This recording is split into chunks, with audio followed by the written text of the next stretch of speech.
What's good, YouTube? Clutch Moments back with another video, and today we're going to talk about why the Dallas Cowboys are a real threat and why their defense is so slept on.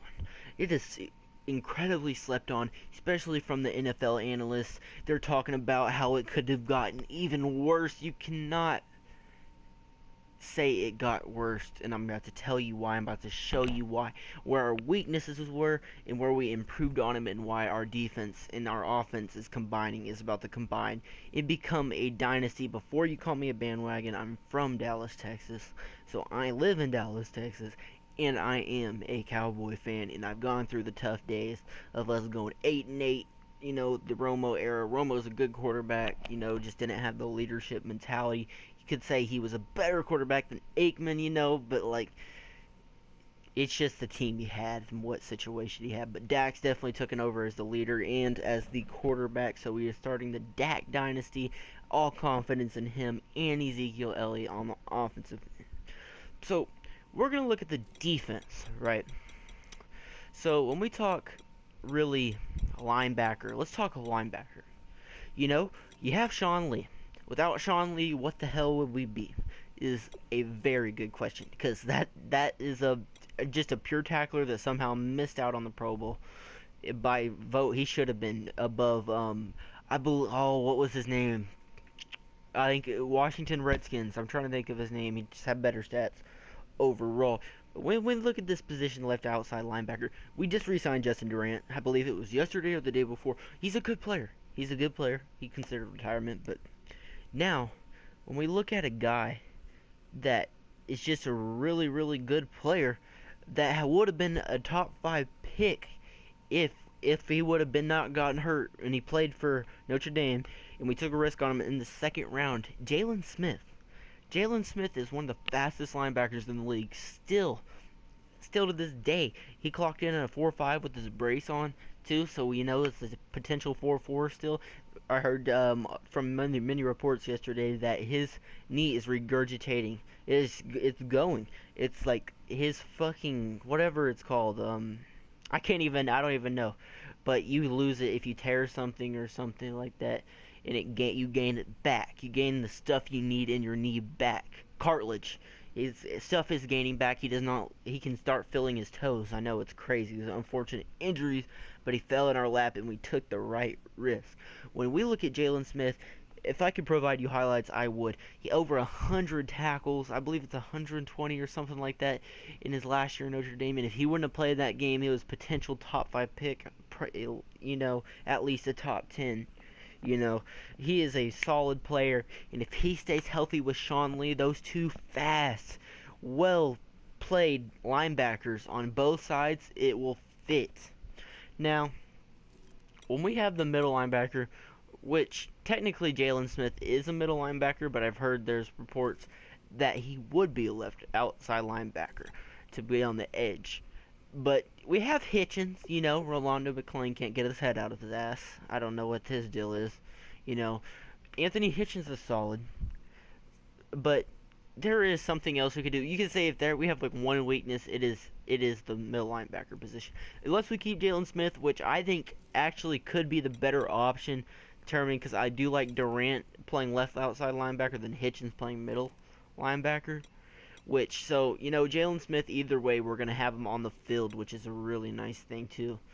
And when we look at the cornerback position, let's take a look at the corner. So, you see here, you got Claiborne. We let him walk. Went to the Jets. Got himself a little nice deal. Never really turned out to what he could have been or what he was supposed to be. You got Brandon Carr, too. Also a very solid corner.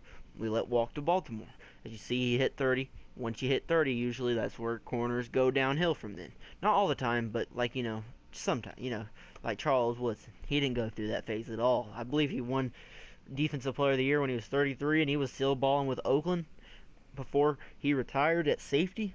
You just never know. Carr, it's hard to say the Cowboys cornerbacks were not good, because if your defensive line is not getting to the quarterback, defensive line over secondary all the way, by the way. If the defensive line is not getting to the quarterback or the running back, whatever pass rusher rushing, corners cannot stay on the wide receiver the whole, like, we're like, they're giving up, like, I don't know the exact time, but 4 seconds per pass.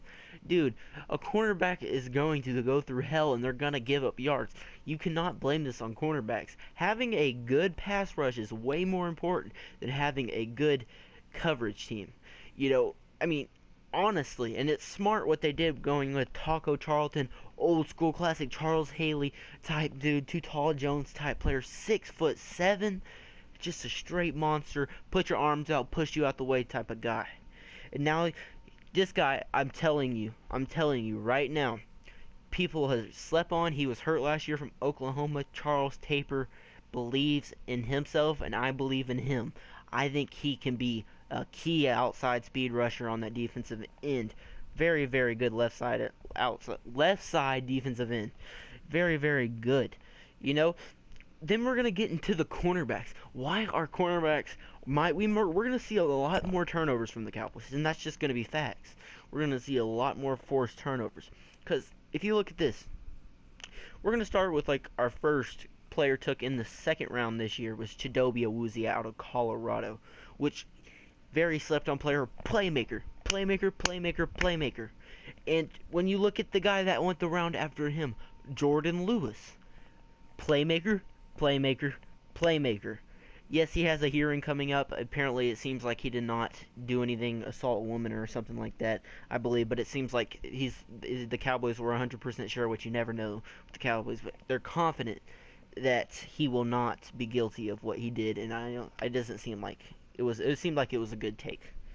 And when you look, even like this is the sleeper safety. They said, I read I think it was one of the Dallas Cowboys articles, and he does have the stats to back it up at Louisiana Tech, I believe. Xavier Woods is a absolute stud. Yes, he played for Louisiana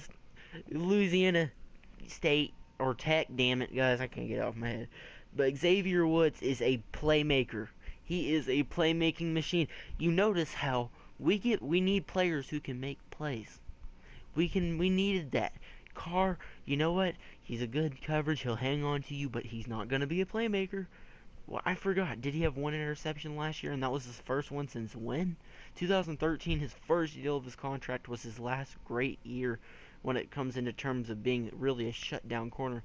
And Claiborne had the best year of his career. The Cowboys didn't have money to spend on him, which I rightfully agree with because he's an injury-prone player. We did not need to spend it on him. Morris Claiborne actually had a really good year last year. And unfortunately, Orlando Scandrick didn't have that great of a year last year because, you know, he was still coming back off of, I believe, 2 torn ACLs, something like that. And there was trade rumors floating around with him, but they were not true, it seems to be. So Orlando Scandrick definitely is going to stay a Cowboy, a veteran presence to keep around these guys. And let's get the guy who actually got a chip tattooed on his shoulder, because he has a chip on his shoulder his whole career. The 6th round pick, Anthony Brown, who stepped in the shoes and did his job and potentially could be a very, very good cornerback. So, yes, we've looked at the defense, and we look at safety. Strong safety could be a weakness, but that depends. Chidobe Awuzie could even be a strong safety, but it just seems like a good team. Losing Barry Church was big, leadership-wise and on the field. But Xavier Woods can step in that role. Even Chidobe Awuzie, there's been rumored that he would be moving to strong safety. And, you know, we have one of the most underrated free safeties in the game. When we look at Byron Jones, highest vertical in the draft, maybe of all time, I do not know these stats for sure, but I know I'm around the area. He's incredible. He makes plays. He can guard tight ends. Yes, he makes mistakes. He is an underrated free safety who's only going to get better and better. Yes, we signed Robert Blanton for the strong safety. He might be a good candidate. He had some nice low-key stats in Minnesota and in Buffalo, places like that. Jeff Heath, too, he stepped up big time. We did sign Nolan Carroll out of Philadelphia, which was the iffy signing. He's injury-prone, and he's been burnt many times, but we'll see what happens with that. Malik Collins, let's talk about him. Defensive tackle, just a straight motor on the kid. A motor. Just a motor. You know, he did a lot coming out of Nebraska. I believe it was Nebraska. Yes, it was Nebraska, I think. He did a lot. stepping up last year. I believe he did beat Cedric. Did he beat Cedric Thornton last year? I cannot believe, but he beat somebody out. And we still had DeMarcus Lawrence. Yes, he did not get many sacks when he returned, but he pressured. He pressured a lot. He made the quarterback have to move. He didn't let them sit there nice and tidy. You know what I'm saying? It's just this defense has made so many adjustments that it's growing. And it's growing. And what they did this offseason was they did everything right. A lot of people may not agree with me, but they did everything right. When I talk about freaking Woods, Xavier Woods, man, come on. The dude could literally, if you look at his stats I know stats can be stats, it's college football, but if you look at his highlights, just everything is on point. He's just a playmaker. A lot of comparisons to Earl Thomas. It's just incredible how much hidden talent this team has in it, especially on the defensive end. As you see, we let J.J. Wilcox go too. So now we're going to go ahead and look at the wide receiver position. And you know, they added a very key wide receiver in the 4th round itself too.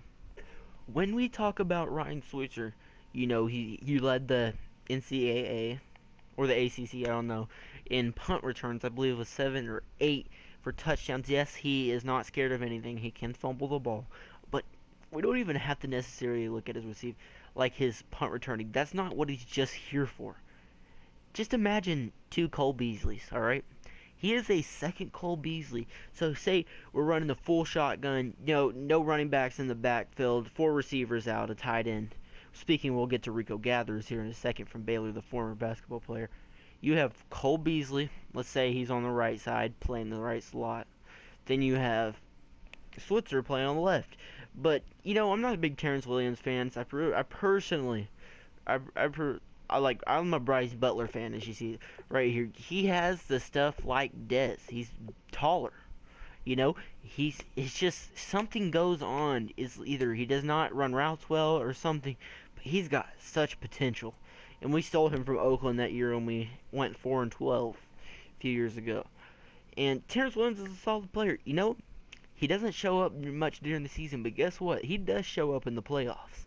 And he's a great blocker, too. He's just another great blocker. The Terrence Williams deal was not a bad deal by any means.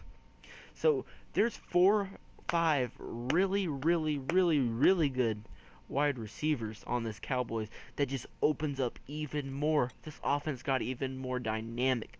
But as you see right here, Jason Witten got him a nice little deal. We can release him at any time we want. It was a nice little team-friendly contract, 3 or 4 years.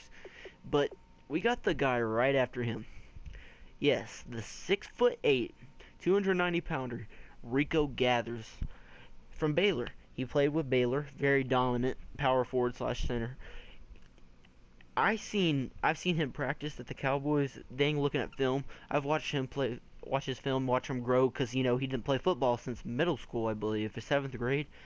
The dude's an absolute beast. The dude has potential. If you're that tall, let's look at the other guys that Tony Gonzalez, Jimmy Graham.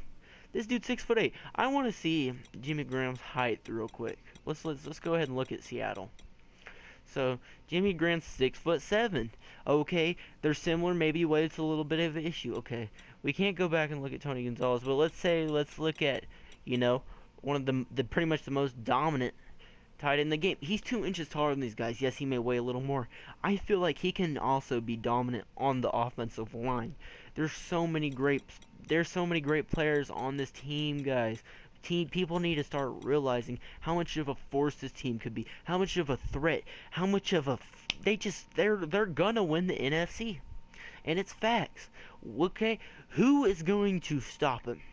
You could say the Giants. Okay, we can bring up last year when they beat us twice. But Eli, man's not very good in the regular season, is he? I mean, he cannot throw that ball in the regular season. You cannot see it open people. Poor Odell, And, you might have faith in that little running back right there. But guess what? He's not good enough. That offensive line, Eric Flowers, he spent that high first round pick on what? The dude cannot block anything. Offensive line isn't there. Is Odell going to eventually get suspended? Can he keep his head on straight? There's so many offensive questions, but there's such a great defense. Can they handle the Cowboys? Now, you go look at the Eagles. They made some great additions, right? Alshon Jeffrey. You know, you have Torrey Smith. I don't think he's that great of an addition. You know, possibly. You got Blount. He can't carry the ball himself. He's not going to be able to do that whole time. That offensive line's not that great. The defense is pretty damn good, but you ain't got a secondary. You got freaking Sidney Jones, but will he play? Will he stay healthy? Who knows? That defensive line and linebacker set is pretty damn good, but can you cover anybody? You know, like I said, but the Cowboys. I mean, if you can get to the quarterback fast enough, your corners can be saved by your pass rush. Your corners can look better by your pass rush. It's just facts. And yeah. It's just Washington, you know, they just lost a lot, even though they had a great defensive draft. It's just they got Jonathan Allen like with the 16th pick, something like that, a very late pick. That was shocking. It's just too much for the NFC East to handle, and the NFC in general. Atlanta is a team that's very similar that I think the Cowboys are 50-50 with, because technically Atlanta does have that Vic Beasley on their team and Desmond Trufant. You know, it's just a really good team. But it's going to be crazy this year, guys. I'm ready. Preseason's what, in 12 or 13 days? Maybe 11 days? Fantasy football's coming up, guys. This is going to be crazy. Now, I want y'all to get ready, guys. This NFL season is going to be letting me making videos. This is why the Cowboys are going to be dominant, guys. Clutch Moments is out.